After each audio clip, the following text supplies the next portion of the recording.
Town is a map that I think is pretty easy. It's not too bad, not too fast paced, not too slow, and I think personally this is one of the best maps to go to for people who are new or learning the mechanics. Now, we'll do what we usually do, pros, cons, and then give it a rating and call it a video.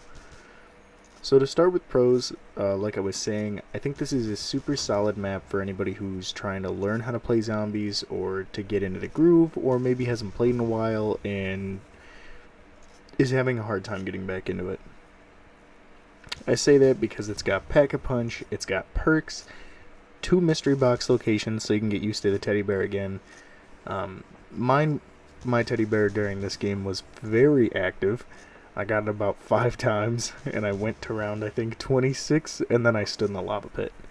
But yeah, another pros, perk locations, because it is a smaller map.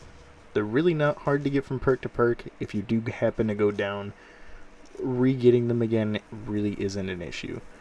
Wall weapons, you have Galvanuckles, Olympia, MP5, M14, and I'd say those are all pretty solid wall weapons, especially for having a Pack-a-Punch and it really not costing anything to get to them. It cost about 1,000 to get to the MP5, but even then it's really not too bad.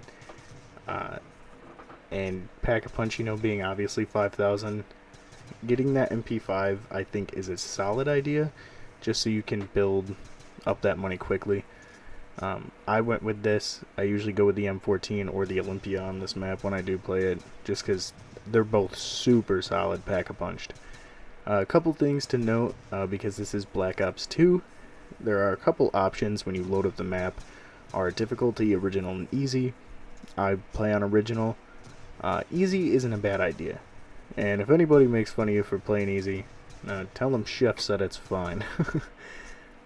You can choose which round you start on, being 1, 5, 10, I think 15, and 20. You can turn magic on and off, which is like Pack-a-Punch and perks, and I think mystery box is included in that. I play with it on, unless I'm playing farm. And then whether or not you have hellhounds on. I do opt to use them just because they don't always drop max ammo like the zombies, so having them is a nice backup. The ray gun, by the way, is not as solid as I remember. I traded it out a couple times because I kept getting it. Now, I can't really think of any more pros. I mean, there's really no decent way to train, at least not for me. I'm sure if you go through, up and down and around the bar, that's fine.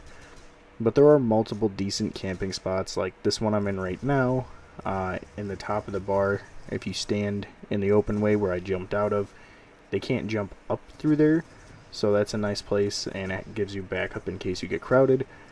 This, however, does not really have that backup if you get crowded.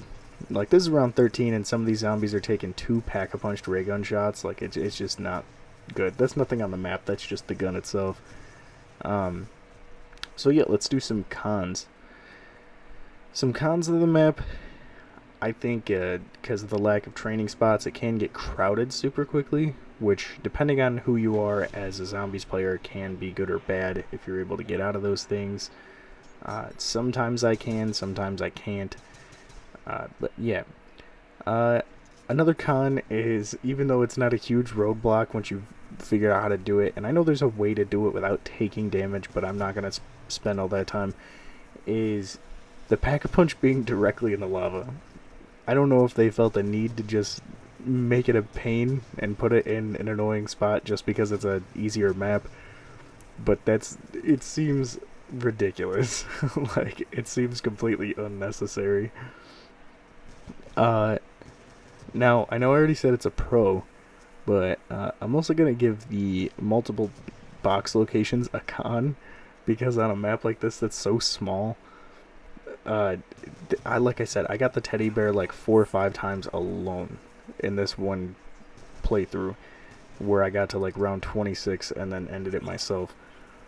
And it just seems ridiculous.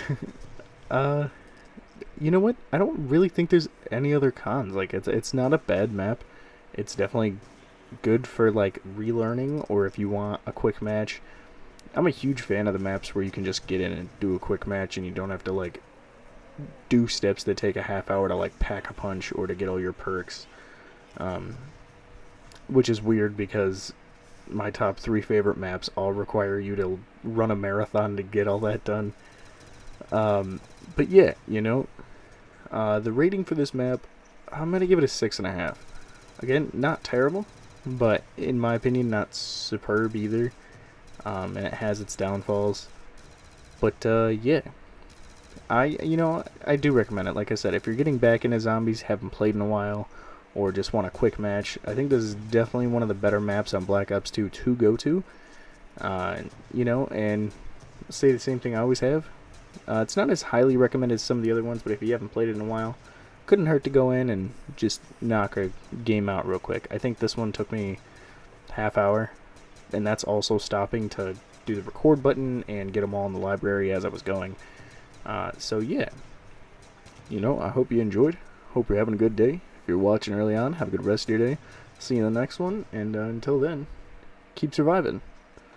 So, and I think next up, we're gonna keep knocking out these zombies critiques. I think I'm gonna do them in order, and that's what's gonna be the videos for a while, because I really enjoy them, and it gives me an excuse to get back into zombies, because I have been kind of falling out of it, and it's literally one of my favorite video game things of all time. So yeah, the next one will be Bus Depot, not Transit, just Bus Depot. So see ya.